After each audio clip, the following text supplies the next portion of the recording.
Alert forecast. Today has the potential to be the warmest day that we've seen so far this year. Now it does come with, well, some strong wind gusts and then dropping temperatures into the weekend. So even though we could see those temperatures potentially getting very close to 60 degrees today, it's definitely not going to feel like that because of the winds. Even sustained right now at 25 miles an hour, it makes those temperatures feel 8 degrees cooler, where we're sitting just below 50 degrees right now, but a little bit more sunshine. We do expect to see those highs back up into the upper 50s throughout this afternoon. Now, we do have a wind advisory in effect for all of 21 country until 7 o'clock tonight, as we expect to see wind gusts getting as high as about 40, potentially even 50 miles an hour, peaking as we go throughout these next few hours this afternoon. And in terms of those wind gusts, of course, we could see even here in the next hour or so, those wind gusts getting above that 40 mile per hour threshold.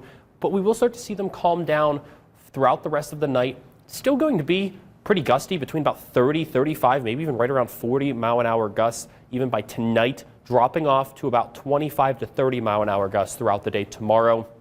We're not going to see these winds calm until we get into the morning on Sunday. So it's still going to be gusty, not as gusty tomorrow as today, but we're also going to be seeing those temperatures much colder as well. Highs only expected at 30 degrees throughout the day tomorrow. We're going to see those temperatures drop for the weekend. So even though we get to enjoy what will potentially be the warmest day, or at least tie the warmest day we've had so far this year, it is going to then lead to tomorrow and Sunday both seeing highs only at 30 degrees, no higher than 35 degrees. Those lows will be dropping down into the teens, with wind chills that could potentially even drop colder than that. Now, we do start to warm up past that, especially on Sunday. We do start to see those temperatures creeping back up with a little bit more sunshine, with less wind to factor in. It will slowly improve.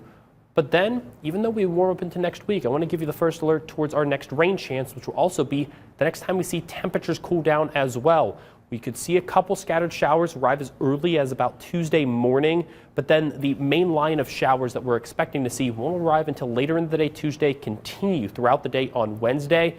But then you can start to see, especially farther west, where a little bit of some freezing rain, even some snow starts to mix in areas around Chicago. That means colder air is going to be ushering in right behind this rain system.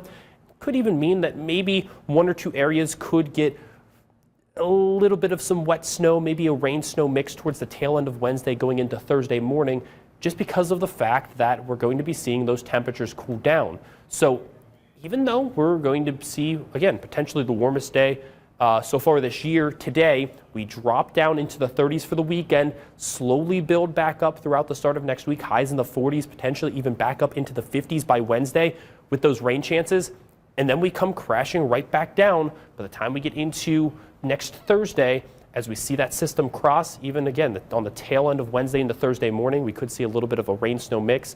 Those temperatures dropping back down into the 30s on Thursday. Now, luckily, we are seeing here is highs still outside of Saturday, all above freezing.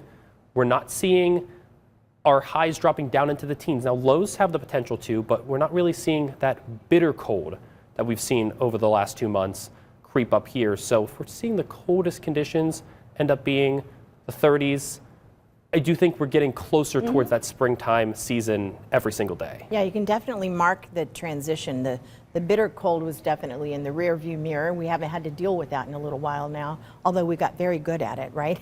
But I think a lot of people are welcoming the sunshine when we get it and the warmth when we get it. Yes, of course. All right, Michael, thanks for everything as always.